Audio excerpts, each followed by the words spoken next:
بسم الله الرحمن الرحيم. الحمد لله وحده، والصلاة والسلام على من لا نبي بعده. وبعد، من مؤلفات شيخ الإسلام السيد محمد بن علوي المالكي رحمه الله ونفعنا به، مفاهيم يجب أن تصحح. محتوى الكتاب: تمهيد، تقديم فضيلة الشيخ حسنين محمد مخلوف، مصادقة كبار علماء العالم الإسلامي، تقرير علامة المؤرخ الفقيه الشيخ محمد الخزرجي، تقرير علامة الشيخ محمد الطيب النجار، تقرير علامة المغرب المحدث السيد عبد الله كنون الحسني، تقرير فضيلة الدكتور الحسيني هاشم، تقرير فضيلة الأستاذ الدكتور رؤوف شلبي، تقرير العلامة الداعي إلى الله السيد يوسف هاشم الرفاعي، تقرير فضيلة العلامة الدكتور عبد الفتاح بركة، تقرير رئيس قسم الحديث الشريف العلامة الدكتور أحمد عمر هاشم وبعض علماء الأزهر الشريف. كتاب الحوار عون للصهيونية وأعداء الإسلام. كتاب حوار مع الملكي وأمثاله طعنة للإسلام في مقتل.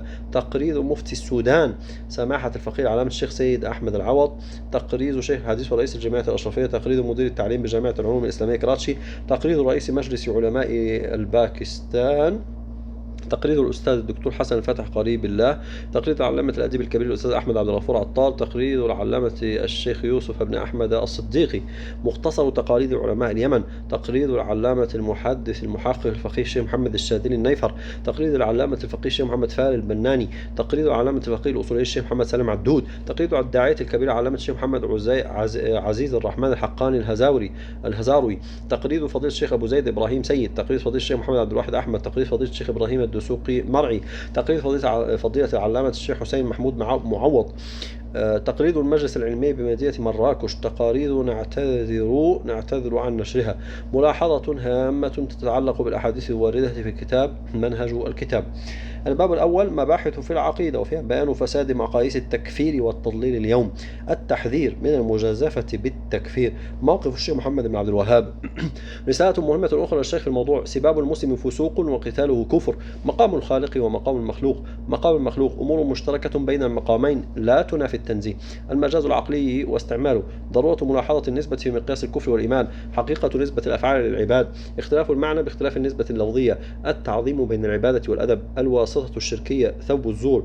بين نعمة البدعة وبئسة البدعة. تفريق ضروري بين البدعة الشرعية واللغوية. دعوة أئمة التصوف إلى العمل بالشريعة.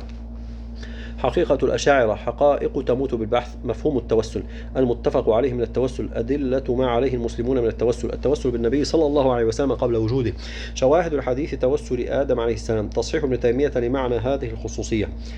تحليل مهم لرأي ابن تيمية غاب عن عقول أتباعه. الجنة حرام على الأنبياء عليهم السلام حتى يدخلها محمد صلى الله عليه وسلم سيدنا محمد. ارتباط الكون باسمه صلى الله عليه وسلم. توسل اليهود به صلى الله عليه وسلم. التوسل بالنبي صلى الله عليه وسلم في حياته وبعد وفاته. استعمال آخر وتأييد ابن تيمية له. محاولات يائسة. التوسل به صلى الله عليه وسلم في عرصات يوم القيامة. مشروعية التوسل على طريقة الشيخ ابن تيمية. مشروعية التوسل بالنبي صلى الله عليه وسلم خاصة عند الإمام أحمد بن حنبل وابن تيمية. جواز التوسل عند الإمام الشوكاني. الشيخ محمد بن عبد الوهاب يقول بجواز التوسل. الشيخ محمد بن عبد الوهاب يتبرأ ممن يكفر المتوسلين. التوسل بآثاره صلى الله عليه وسلم. التوسل بآثار الأنبياء عليهم السلام. توسل النبي صلى الله عليه وسلم بحقه وحق الأنبياء والصالحين. توسل النبي صلى الله عليه وسلم بحق السائلين. التوسل بقبر النبي صلى الله عليه وسلم بإرشاد السيدة عائشة. السيدة عائشة وموقفها من قبر النبي صلى الله عليه وسلم. التوسل بقبر النبي صلى الله عليه وسلم في خلافة عمر رضي الله عنه. توسل المسلمين به صلى الله عليه وسلم يوم اليمامة. التوسل به صلى الله عليه وسلم في المرض والشدائد. التوسل بغير النبي صلى الله عليه وسلم. معنى توسل عمر بالعباس رضي الله عنهما. قصة العتبي في التوسل. أبيات العتبي على شباك النبي صلى الله عليه وسلم. الخلاصة: شبهة مردودة. زعم بعض الجهلة أن النبي صلى الله عليه وسلم لا يسمعنا ولا يرانا ولا يعرفنا. بيان أسماء المتوسلين من أئمة المسلمين. الصحابة يطلبون من النبي صلى الله عليه وسلم الشفاعة. تفسير ابن تيمية لآيات الشفاعة. إياك نعبد وإياك نستعين. الاستعانة والتوجه بالطلب للنبي صلى الله عليه وسلم. أبو هريرة رضي الله عنه يشكو النسيان. قتادة رضي الله عنه يستغيث به لإصلاح عينه. آخر يستعين به صلى الله عليه وسلم في زوال سلعته. معاذ رضي الله عنه يطلب منه صلى الله عليه وسلم إصلاح يده. الاستعانة والاستغاثة به صلى الله عليه وسلم إلى الله في البلاء. النبي صلى الله عليه وسلم هو ركننا وعصمتنا وملاذنا. حمزة رضي الله عنه فاعل الخيرات وكاشف الكربات. لا فرق بين الحياة والموت. دعوة باطلة.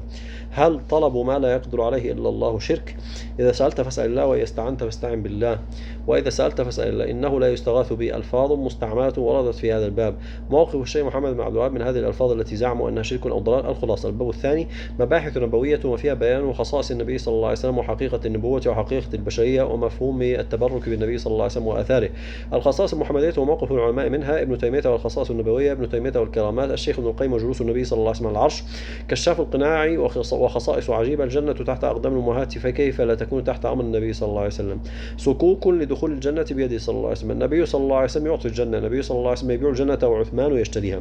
ما هو المقصود بآية المولد المفضلة؟ فتوى ابن تيمية في الموضوع: لا تطروني، الأنبياء بشر. ولكن مفهوم التبرك: التبرك بدم النبي صلى الله عليه وسلم، التبرك بالمكان الذي صلى فيه النبي صلى الله عليه وسلم، التبرك موضع لمسه فم النبي صلى الله عليه وسلم، التبرك تقبيل يد من مس رسول الله صلى الله عليه وسلم، التبرك بجبته صلى الله عليه وسلم، التبرك بما مسته يده صلى الله عليه وسلم، تبرك بقدح النبي صلى الله عليه وسلم ومسجد صلى فيه، التبرك موضع قدم النبي صلى الله عليه وسلم، التبرك بدار مباركة، التبرك بمنبر رسول الله صلى الله عليه وسلم، التبرك بقبره الشريف، التبرك بالقبر النبوي في مذهب الإمام الذهبي، التبرك بآثار الصالحين والأنبياء السابقين عليهم السلام، التبرك بالتابوت، التبرك بمسجد العشار يحرر. نحن في بركة الرسول صلى الله عليه وسلم. الإمام أحمد يتبرك والحافظ الذهبي يؤيده. الخلاصة: الباب الثالث: مباحث مختلفة وفيها بيان الحياة البرزخية ومشروعية الزيارة النبوية وما يتعلق بها من الآثار والمشاهد والمناسبات الدينية. الحياة البرزخية حياة حقيقية. خصائص الأنبياء البرزخية: صلاة الأنبياء عليهم السلام في قبورهم وعبادات أخرى. حياة خاصة بنبينا محمد صلى الله عليه وسلم. النبي صلى الله عليه وسلم يجيب من ناداه. رسالة السلام بالبريد إلى النبي صلى الله عليه وسلم. صوت وسلام وأذان يسمع من القبر النبوي. تأييد ابن تيمية لهذه الوقائع. ثبوت بعض هذه الكرامات لغير الأنبياء عليهم السلام. لا تشد الرحال. زيارة القبر هي زيارة المسجد في اعتبار الشيخ ابن تيمية. تحقيق مفيد. رأي الإمام الذهبي في شد الرحل لزيارة قبر النبي صلى الله عليه وسلم. الإمام مالك والزيارة استحباب زيارة النبي صلى الله عليه وسلم عند الحنابلة وغيرهم. كلام أئمة السلف في مشروعية زيارة سيدنا رسول الله صلى الله عليه وسلم وشد الرحل إلى قبره. الزيارة النبوية السلفية. الشيخ ابن القيم والزيارة النبوية. القبر النبوي الشريف. القبر النبوي والدعاء. رأي الشيخ ابن تيمية. تحليل كلام الشيخ ابن تيمية. رأي الشيخ محمد بن عبد الوهاب في الدعاء عند القبر. القبر النبوي والتبرك بالتمسح به أو الشباك وتقبيله. رأي الإمام أحمد بن حنبل: القبر النبوي محفوظ من الشرك والوثنية. التردد على الآثار النبوية والمشاهد الدينية والتبرك بزيارتها. الاعتناء بالآثار والمشاهد. اعتناء القرآن بآثار الأنبياء السابقين عليهم السلام. عناية المصطفى صلى الله عليه وسلم بآثار الأنبياء السابقين عليهم السلام. محافظة الخلفاء الراشدين على خاتم النبي صلى الله عليه وسلم. محافظة الخلفاء الراشدين عليهم السلام على حربة كانت عند النبي صلى الله عليه وسلم. محافظة عمر بن الخطاب رضي الله عنه على ميزاب العباس رضي الله عنه لأنه وضعه صلى الله عليه وسلم. ابن عمر رضي الله عنهما لم يكن وحده على الآثار. ابن عباس رضي الله عنهما والآثار القديمة. غيرة عمر رضي الله عنه على الآثار النبوية. الاهتمام بالنعال النبوية والقيام بدراسة علمية لها. اهتمام المملكة بالآثار. المحافظة على الآثار. المساجد وأماكن العبادة من أهم الآثار. الآثار ومشاريع الهدم والتخطيط. الحجرة النبوية والمسجد الشريف. فتوى الشيخ محمد بن عبد الوهاب في شأن الحجرة النبوية. القبة الخضراء في رأي الشيخ محمد بن عبد الوهاب. المحافظة على الآثار النبوية من رسالة خادم الحرمين الشريفين الملك فهد بن عبد العزيز. مفهوم الاجتماع. مفهوم المولد النبوي. قصة عتق ثويبة. حاصل البحث. الخاتمة. أهم المصادر ومراجع محتوى الكتاب. اللهم صل وسلم وبارك على سيدنا محمد بعد خلقك ورضا نفسك وزيادة عرشك ومداد كلماتك.